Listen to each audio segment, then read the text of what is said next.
जैसे कि कल हमने मैथ्स का पहला प्रैक्टिस सेट स्टार्ट किया था, आज हम स्टार्ट करने जा रहे हैं मैथ्स का दूसरा प्रैक्टिस सेट। इसमें अपन देखेंगे पहला सवाल। पहला सवाल है, दो संख्याएं तीसरी संख्या से क्रमशः 30% और 37% कम है। दूसरी संख्या पहली संख्या से कितने प्रतिशत कम है। सवाल में देखेंगे अपन। सवाल में है तीन संख्याएं हो गई, पहली संख्या, दूसरी संख्या और तीसरी संख्या। क्वेश्चन में बोला है दो संख्याएं तीसरी संख्या से क्रमशः 30% और 37% कम है। यदि अपन तीसरी संख्या को 100 या 100% मान ले तो जो पहली वाली संख्या है वो तीसरी संख्या से 30% कम है। यदि तीसरी वाली संख्या 100% है तो पहली वाली संख्या क्या हो जाएगी, 100 से 30% कम, यानी कि 70। और जो दूसरी वाली संख्या है वो 37% कम है। दूसरी वाली संख्या वो 37% कम है तो दूसरी वाली संख्या हो जाएगी 100 माइनस 37, यानी कि 63। अब सवाल में आगे बोला है दूसरी संख्या पहली संख्या से कितने प्रतिशत कम है, यानी कि जो दूसरी संख्या 63 है वो पहली संख्या 70 से कितने प्रतिशत कम है। अंकों में देखेंगे अपन तो 63 70 से 7 कम है। किससे कम है, पहली संख्या से। पहली संख्या अपनी है 70, जिसका बोला जाए उससे तुलना करनी है, यानी कि पहली संख्या है 70। परसेंटेज निकालना है, इसलिए इंटू में 100 करेंगे। 7 से काटेंगे 70 को 10 बार, यानी कि जो दूसरी संख्या है वो पहली संख्या से 10% कम है। अगला सवाल देखेंगे।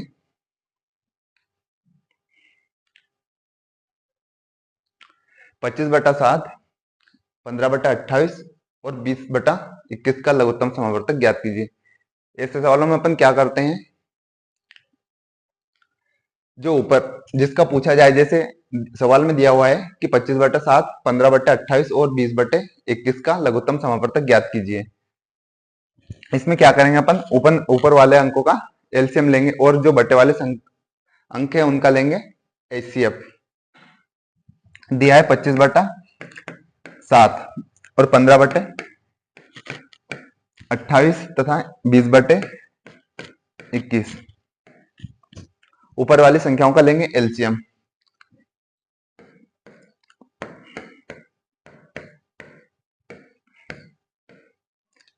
पांच से जाएगा 55 25, 5 3 15 और 5 20। फिर 5 से जाएगा एक बार में 3 और 4, फिर 3 से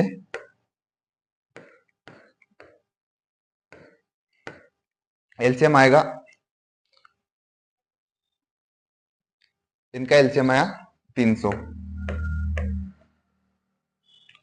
फिर नीचे वाली संख्या का लेंगे एचसीएफ। 7, 28 और 21 का एलसीएम आता है 7, तो क्या हो जाएगा इनका एलसीएम 300/7। अगला सवाल देखेंगे अपन।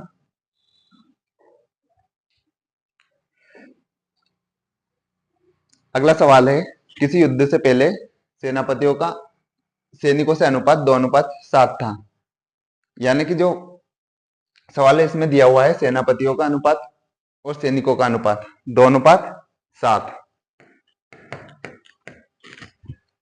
अपन मान लेते हैं कि जो सेनापति है वो 2x है और सैनिक है वो 7x है।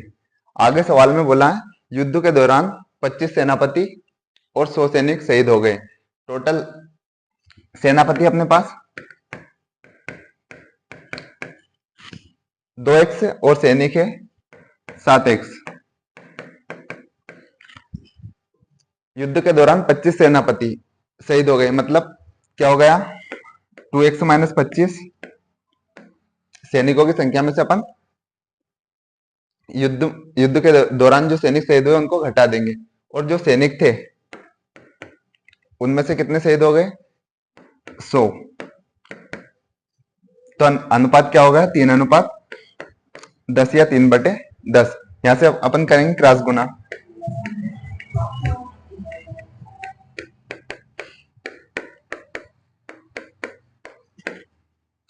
ये हो जाएगा 10 दूनी 20x माइनस 25 दाम 250 बराबर 7 21x, ये हो जाएगा 300।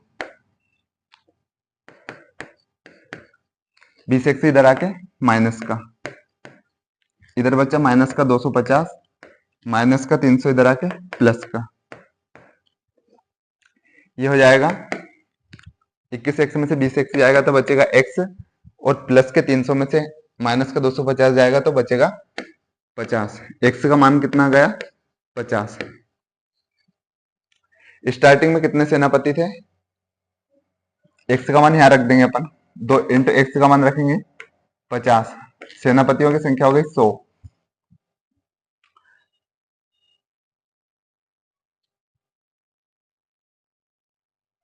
और सैनिकों की संख्या क्या हो जाएगी 7 इंटू 50, 50 सते 350। और उसने पूछा है कि युद्ध के बाद सैनिकों की संख्या क्या होगी। प्रारंभ में सैनिक थे 350, उसमें से 100 शहीद हो गए तो सैनिक कितने बचे 250। अगला सवाल देखेंगे अपन।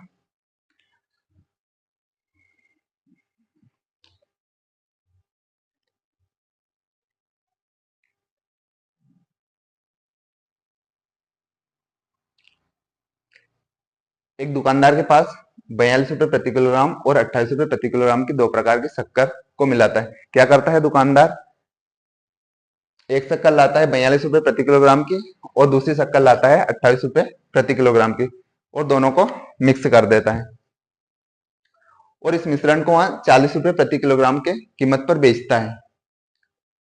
मिश्रण को वहां 40 रुपए प्रति किलोग्राम की कीमत पर बेचता है और क्या करता है 20% का लाभ अर्जित करता है। तो ज्ञात कीजिए वहां दोनों प्रकार के को कितने अनुपात में मिलाता है। उस अपने पास है, एक तो है 42 रुपए प्रति किलोग्राम की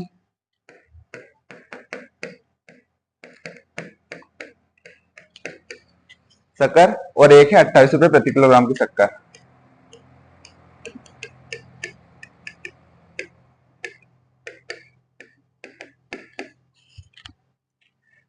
क्या करता है वो इन दोनों प्रकार की शक्करों को आपस में मिक्स कर देता है और 40 रुपए प्रति किलोग्राम के हिसाब से बेच देता है, और उसको लाभ कितना होता है 20%। 40 रुपए प्रति किलोग्राम में बेचने पर उसको 20% लाभ होता है, तो जो 40 रुपए उनकी वैल्यू किसके बराबर हो जाएगी 120% के बराबर। तो अपन निकालेंगे 100% के बराबर।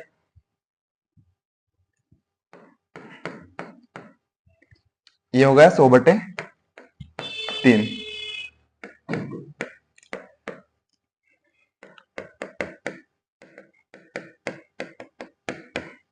यहां से करेंगे अपन, ये बटे में 3 है, इसको हटाने के लिए अपन क्या करेंगे तीनों में 3 से गुणा कर देंगे। ये हो जाएगा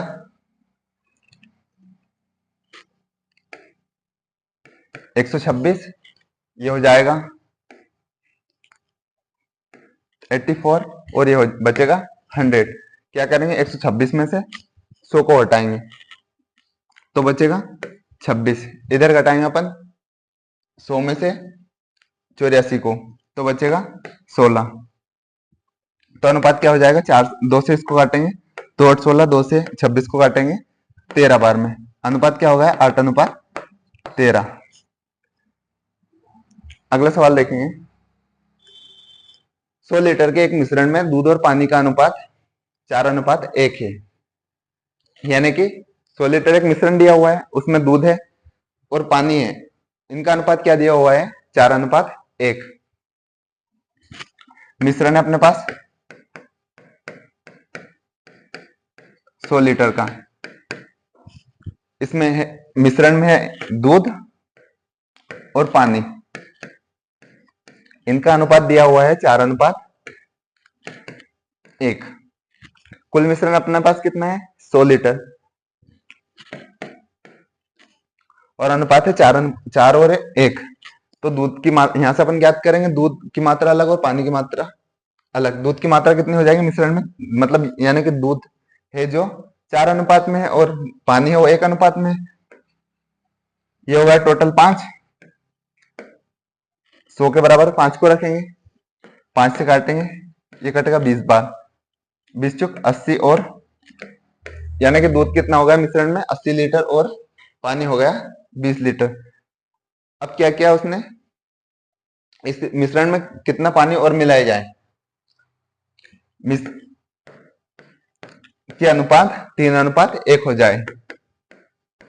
मिलाना क्या है, पानी, पानी पहले कितना था अपने पास 20 लीटर, इसमें कितना पानी और मिला दे, अपने को नहीं पता कितना पानी मिलाना है, अपन 100 लीटर पानी मिला देते हैं। यहां से करेंगे 3 गुना, ये हो जाएगा 80 बराबर 20 या 60 प्लस 3x, 80 में से 60 जाएगा तो 20,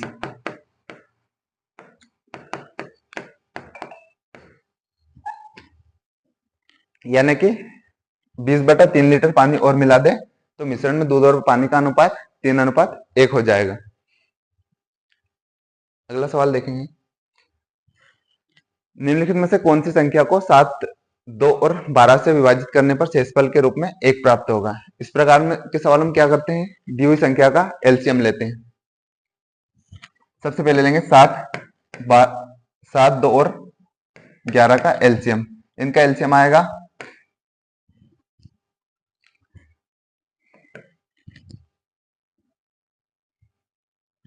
इनका एलसीएम आएगा 154। अब सवाल में बोला है कि ऐसी कौन सी संख्या है जिसको 7, 2 और 11 से विभाजित करने पर शेषफल के रूप में 1 प्राप्त होगा। जो 154 संख्या आई वो क्या होगी, तीनों से विभाजित हो जाएगी, और शेषफल प्राप्त करने के लिए क्या करेंगे अपन, जो अपने पास एलसीएम आया उसमें 1 जोड़ देंगे, तो ये हो जाएगी 154 प्लस 1 155। तो वहां संख्या कौन सी होगी, 155। अगला सवाल देखेंगे, किसी वस्तु की कीमत 20% कम हो गई, लेकिन उसी वस्तु की रोजाना बिक्री 30% बढ़ गई, उस वस्तु के कुल बिक्री रसीद पर क्या प्रभाव पड़ेगा।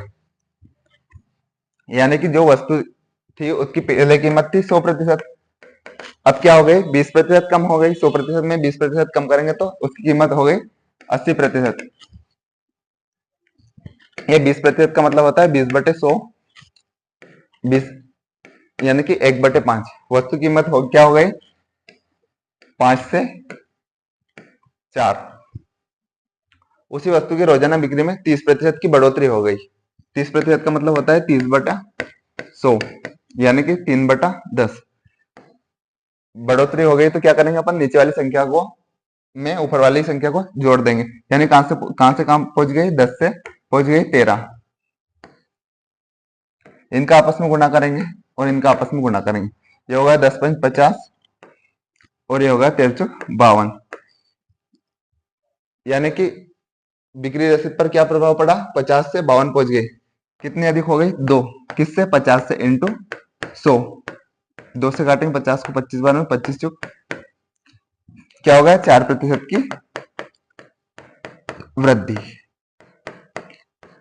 वृद्धि क्यों होगी, बिक्री रसीद 50 से 52 पहुंच गई। अगला सवाल देखेंगे,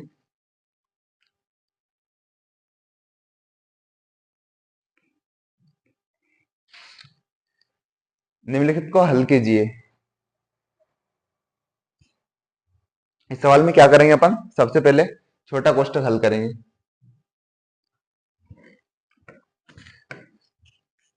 माइनस का 23 है और एक है प्लस का 23, इन दोनों को आपस में काट देंगे। ये 23 माइनस लगा है, 23 बाहर जाएगा तो हो जाएगा माइनस का, फिर इस 23 से ये कट जाएगा, यहाँ माइनस लगा हुआ है, ये 23 से ये गया, आंसर क्या आएगा अपना 0। अगला सवाल देखेंगे, 500 रुपए का 12% प्रति वर्ष साधारण ब्याज पर निवेश किया गया और एक निश्चित धनराशि को 10% साधारण ब्याज पर निवेश किया गया। यदि 4 वर्षों के बाद दोनों राशि पर ब्याज की राशि रुपए 480 है तो दूसरी धनराशि ज्ञात कीजिए। क्या है अपने पास, पहले दिया हुआ है मूलधन दिया हुआ है, पहला मूलधन 500 रुपए, पहले मूलधन पर जो ब्याज लगा है वो 12% वार्षिक दर से लगा है और 4 वर्ष के लिए लगा है। दूसरा मूलधन नहीं पता, दूसरा मूलधन मान लेते अपन x, इस पर ब्याज की दर क्या है 10% और समय भी इसका भी 4 वर्ष। और टोटल ब्याज कितना है?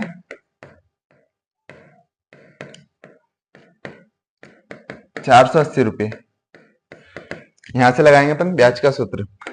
480, पहला मूलधन दिया है 500 इंटू दर दिए 12 इंटू 4/100 प्लस दूसरा मूलधन दिया है x इंटू दर दिए 10 इंटू 4/100।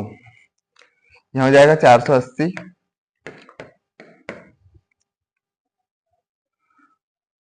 ये हो जाएगा 240 प्लस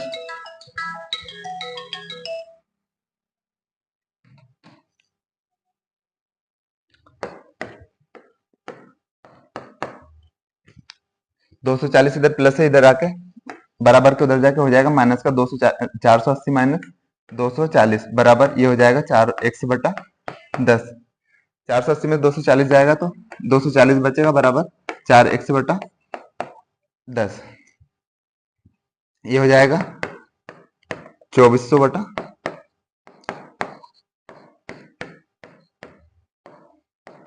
x का मान आ गया 600, यानी कि दूसरा मूलधन क्या था?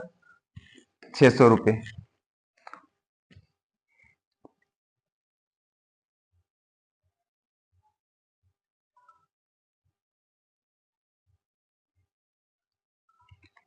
अगला सवाल देखेंगे।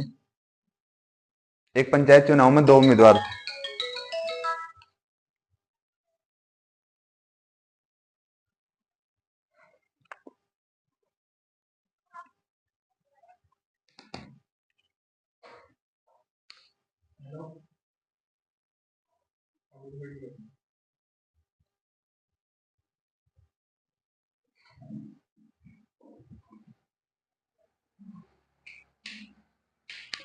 अगला सवाल है, एक पंचायत चुनाव में 2 उम्मीदवार ए और बी थे। उम्मीदवार ए को 42% मत प्राप्त हुए और वहां बी से 8000 मतों से हार गया। यानी कि जो उम्मीदवार ए है उसको 42% मत प्राप्त हुए, तो उम्मीदवार बी को कितने प्रतिशत मत प्राप्त हुए होंगे? कुल मत है 100%। इसमें से उम्मीदवार ए को मिले 42% मत, तो अपन क्या करेंगे? उम्मीदवार बी का मत का प्रतिशत ज्ञात करने के लिए 100 में से 42 को हटा देंगे। यह हो जाएगा 58%। मतलब उम्मीदवार बी को कितने मत प्राप्त हुए? 58%। और जो उम्मीदवार ए है वहां बी से 8000 मतों से हार गया। मतों में हारा 8000 मतों से, और परसेंटेज में कितने मतों से हारा? 16% मतों से। तो यहां से निकालेंगे 1% का मान, तो आ जाएगा 8000/16 85। 1% का मान आ गया 500। मतों की कुल संख्या ज्ञात कीजिए। कुल मत कितने हो जाएंगे? मत अपने पास थे 100%, यहां से निकालेंगे 100%। 1% का मान है 500, तो 100 का निकालेंगे तो इंटू 100 कर देंगे, ये हो जाएगा 50,000। यानी कि कुल मत कितने थे? 50,000 मत।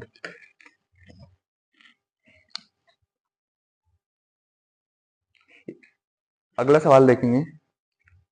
यदि पेट्रोल का मूल्य 25% बढ़ जाता है तो व्यय को समान रखने के लिए एक व्यक्ति को उपभोग में कितनी कमी करनी चाहिए? पेट्रोल 25% का मतलब होता है 25/100, यानी कि 1/4। पेट्रोल की कीमत कहां पहुंच गई? 4 से 25% बढ़ गया तो 4 से 5। अब क्या करना है? व्यय को समान रखने के लिए एक व्यक्ति को उपभोग में कितनी कमी करनी चाहिए? यहां से कमी देखेंगे तो 1 की कमी करनी चाहिए। किस पर? 5 पर। इंटू प्रतिशत निकालना है तो इंटू 100। 5 से काटेंगे 100 को 20 बार में, यानी कि 20% कमी करनी चाहिए।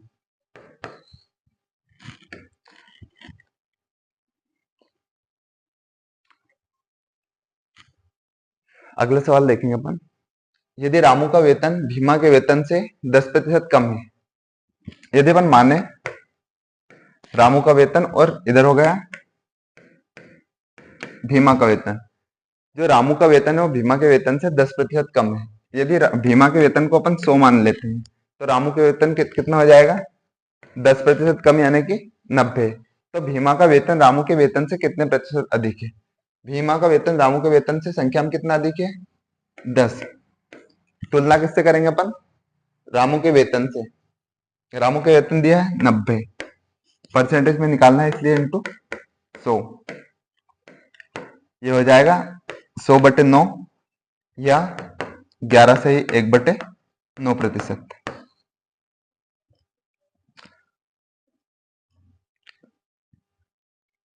ये अपन भाग देंगे, 9 एकम 9, यह आ जाएगा 11.11%। अगला सवाल देखेंगे। एक परीक्षा में एक छात्र ने पहले पेपर में कुल 200 में से 40% अंक प्राप्त किए। यदि छात्र को कुल 60% अंक प्राप्त करने हैं तो उसे दूसरे पेपर में 200 में से कितने प्रतिशत अंक प्राप्त करने चाहिए? छात्र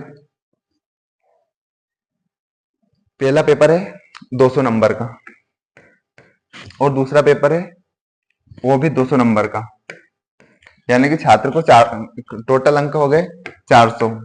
400 में से छात्र को कितने प्रतिशत अंक प्राप्त करने हैं? 60%। सबसे पहले निकालेंगे 400 का 60%,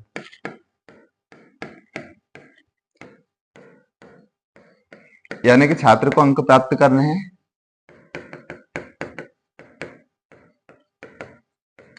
240 अंक। अब उसने क्या किया, पहला पेपर दिया, उसमें से 200 में से 40% अंक प्राप्त किए। निकालेंगे 200 का 40%,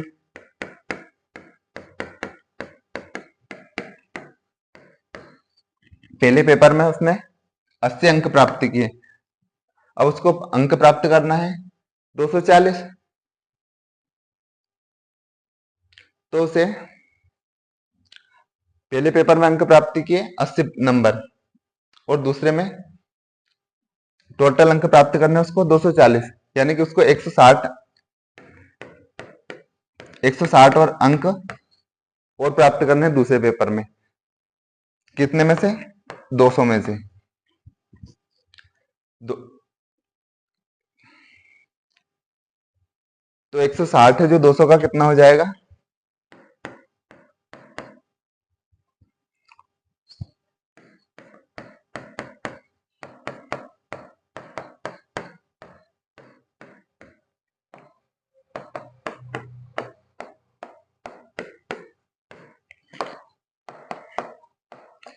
यानी कि उसको दूसरे पेपर में 80% अंक प्राप्त करने होंगे।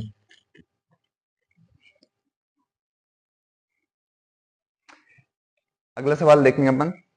एक बस 120 किलोमीटर की दूरी 60 किलोमीटर प्रति घंटा और आगामी 150 किलोमीटर की दूरी 75 किलोमीटर प्रति घंटा की गति से तय करती है।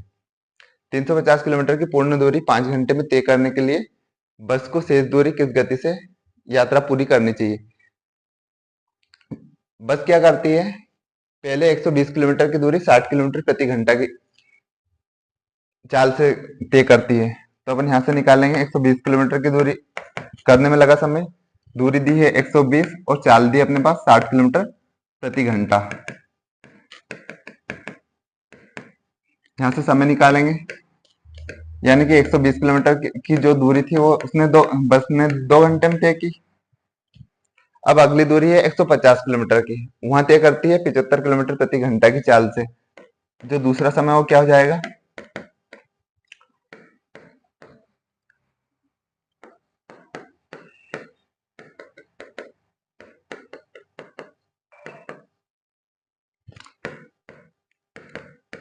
अब उसने पहले जो 120 किलोमीटर की गति थी वो तो 60 किलोमीटर प्रति घंटा के हिसाब से तय की, और जो दूसरी 150 किलोमीटर की गति थी वो 75 किलोमीटर प्रति घंटा के हिसाब से तय की। यानी कि उसने कुल दूरी कितनी तय कर ली? 120 प्लस 150, 270 किलोमीटर की दूरी उसने तय कर ली। और टाइम कितना लिया? 4 घंटे। उसको टोटल दूरी तय करनी है 350 किलोमीटर। 350 किलोमीटर में से उसने 70 किलोमीटर की दूरी 270 किलोमीटर की दूरी तय कर ली। शेष दूरी कितनी बची? 80 किलोमीटर। और जो 350 किलोमीटर की दूरी है वो पूरी 5 घंटे में तय करनी है। उसने 4 घंटे ले लिए 270 किलोमीटर की दूरी तय करने में। अब उसके पास बचा सिर्फ 1 घंटा और दूरी बची 80 किलोमीटर। तो जो 80 किलोमीटर की दूरी 1 घंटे में तय करने के लिए कितना समय किस चाल से चलेगा? 80 किलोमीटर प्रति घंटा।